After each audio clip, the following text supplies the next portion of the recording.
പ്രിയ പ്രേക്ഷകർക്ക് സീരിയൽ ന്യൂസിലേക്ക് സ്വാഗതം. കൂടുതൽ സീരിയൽ ന്യൂസുകൾ അതിവേഗം ലഭിക്കുന്നതിന് ഈ ചാനൽ സബ്സ്ക്രൈബ് ചെയ്യുക. ബെൽ ഐക്കൺ മറക്കാതെ ക്ലിക്ക് ചെയ്യുക.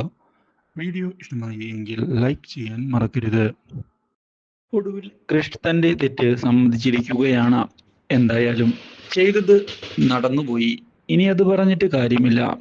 അതുകൊണ്ട് തന്നെ കൺമണി, ഈ കാര്യങ്ങൾ ഇനി ആരോടും പറയാതിരിക്കുന്നതാണ് നല്ലത്. സംഭവിച്ചത് സംഭവിച്ചു.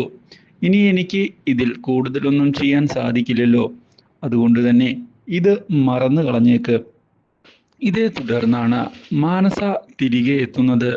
അപ്രതീക്ഷിതമായ മാനസയുടെ വരവ് ഒരു നിമിഷത്തേക്ക് കൺമണിയെ ഞെട്ടിക്കുന്നു. ഇതേ തുടർന്ന് കൺമണി, മാനസ മാഡം, എന്താണ് പെട്ടെന്ന് വന്നത്, എന്തു പറ്റി എന്ന് ചോദിച്ചതിനെ തുടർന്ന്, അല്ല, ഞാൻ എന്താണ് കൃപയുടെ വിശേഷങ്ങൾ എന്ന് അറിയുന്നതിനാണ് വന്നത്. കൃപയുടെ ഇപ്പോഴത്തെ അവസ്ഥ മെച്ചപ്പെട്ട് കാണുമല്ലോ അല്ലോ എന്ന് ചോദിക്കുകയും ചെയ്തതിനെ തുടർന്ന്, കൃപയിൽ ചെറിയ മാറ്റങ്ങളെല്ലാം കണ്ടു തുടങ്ങിയിട്ടുണ്ട്.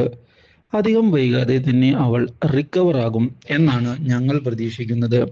അതുകൊണ്ട് തന്നെ ഞങ്ങൾ അവളുടെ റിക്കവറിക്ക് വേണ്ടി കാത്തിരിക്കുകയാണ്. മാനസ് മാഡത്തിന് അവളെ കാണണോ എന്ന് ചോദിച്ചതിനെ തുടർന്ന്, അതിൻ്റെ ആവശ്യമില്ല, എന്തായാലും വന്നതല്ലേ.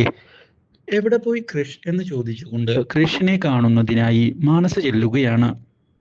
ഇത് കൺമണിക്ക് കുറച്ച് വിഷമം ഉണ്ടാക്കുന്നുവെങ്കിലും കൺമണി ഇതേ തുടർന്ന് അത് മറച്ചു വെച്ച് കാര്യങ്ങൾ മുന്നിലേക്ക് കൊണ്ടുപോവുകയാണ്.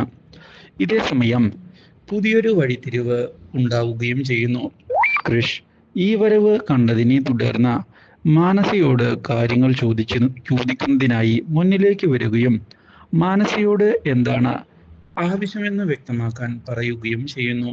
ഇതോടെ കൃഷിനെ കാണുന്നതിനായി ഞാൻ വെറുതെ വന്നതാണ്, എനിക്കെന്താ എൻ്റെ കൃഷിനെ കണ്ടുകൂടെ എന്ന് ചോദിക്കുകയും കൃഷിൻ്റെ കൂടെ കുറച്ചു സമയം ചിലവഴിക്കണം എന്നാണ് ഇപ്പോൾ ഞാൻ ആഗ്രഹിക്കുന്നത്. അതുകൊണ്ട് തന്നെയാണ് ഇവിടേക്ക് വന്നത്.